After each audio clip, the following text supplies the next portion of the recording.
ER diagram. So before that, we would like to introduce ourselves. And my name is Francis Tigirante. And I am Champagne Policarpio. And I'm Maynard Condino. I'm Niling De Lopiana. I'm Elaine Karen. I'm Brady Harding. And I am Kim Ayustek. And we are hoping that you learn something in our discussion for today. Champagne, what is an ER diagram? What is your thoughts about ER diagram? As I know, the entity relational model is a model for identifying entities to be represented in a database and representation of how these entities are related. And the ER diagram model specifies enterprise schema that represent the overall logical structure of a database graphically. And ER diagram is a fundamental tools in the database and that we have to design modeling to ensure data integrity and efficient querying.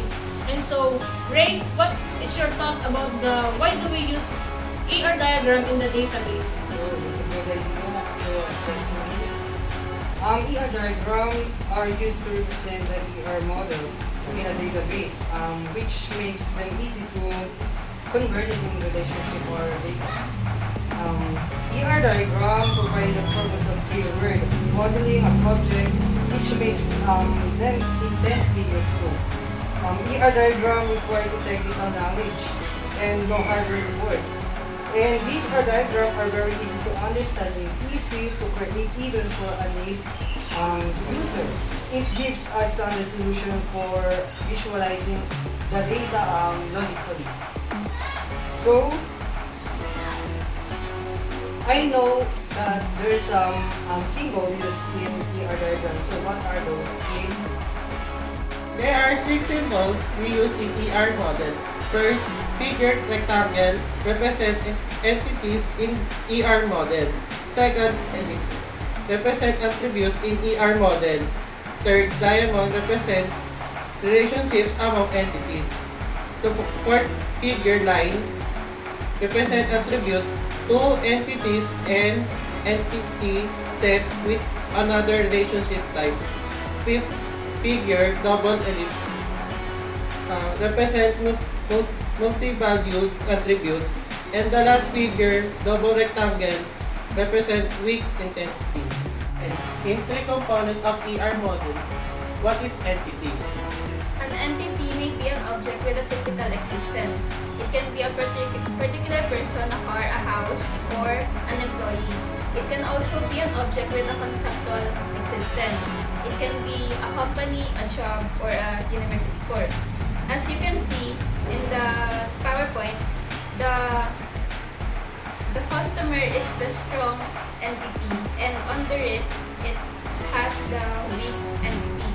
So, in entity, the strong entity has its primary key, while the weak entity depends on the strong entity. A strong entity represented by a rectangle, while the weak entity is represented by a double rectangle. Leonard, what is the use of attributes? And I heard that they has its types. What are those? Attributes is the properties that define entity types.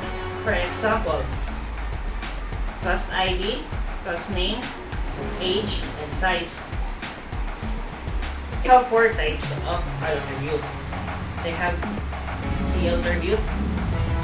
The attributes which uniquely identifies which entity in the entity set is called key attributes.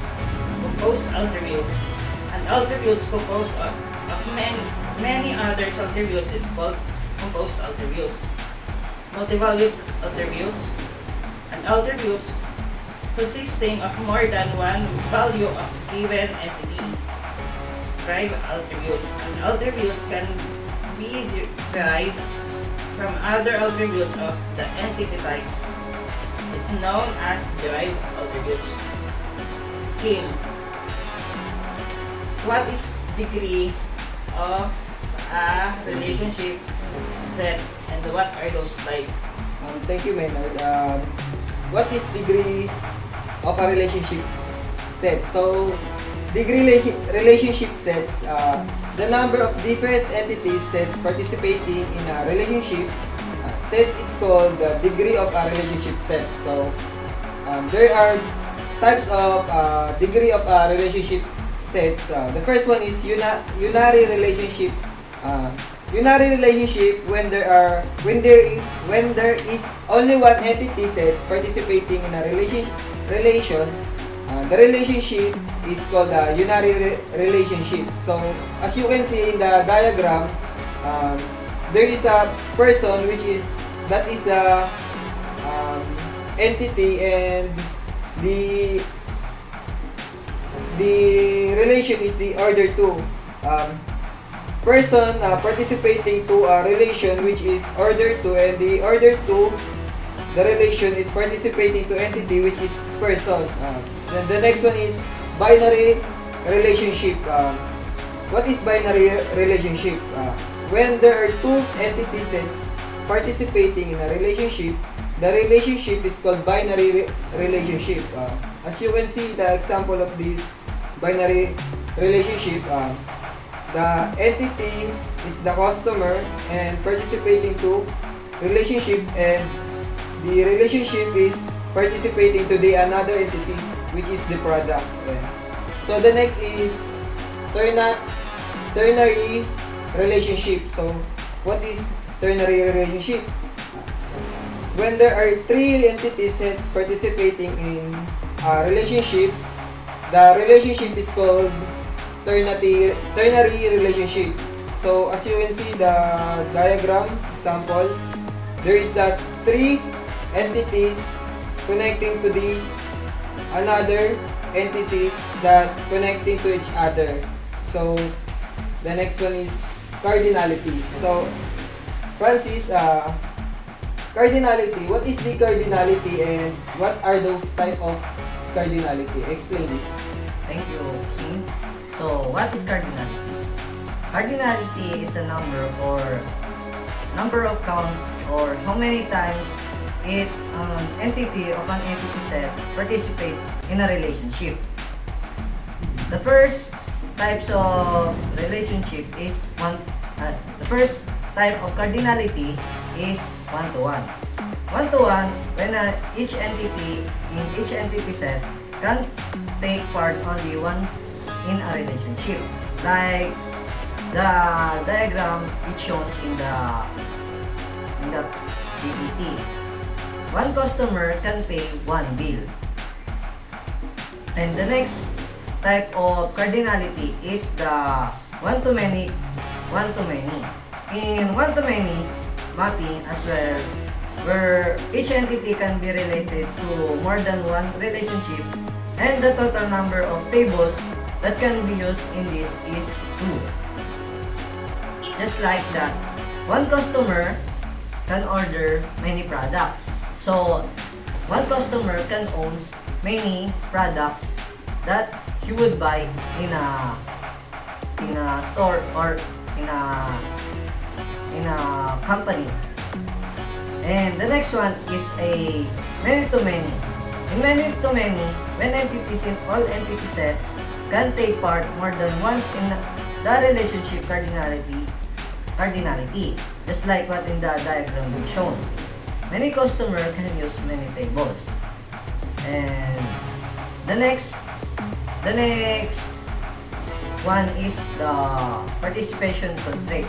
In participation constraint it is applied to the entity participating in the relationship. And in participation constraint, there are two types of participation. The first one is the total participation.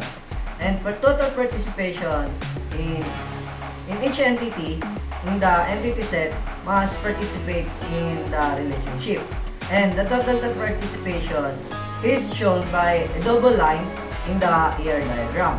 While the partial participation, the entity in the entity set may or may not participate in the relationship.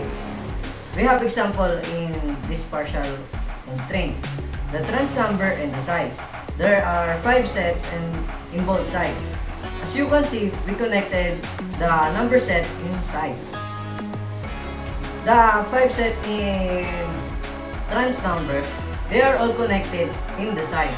While the sets in size, there is one set that not connected into the other one.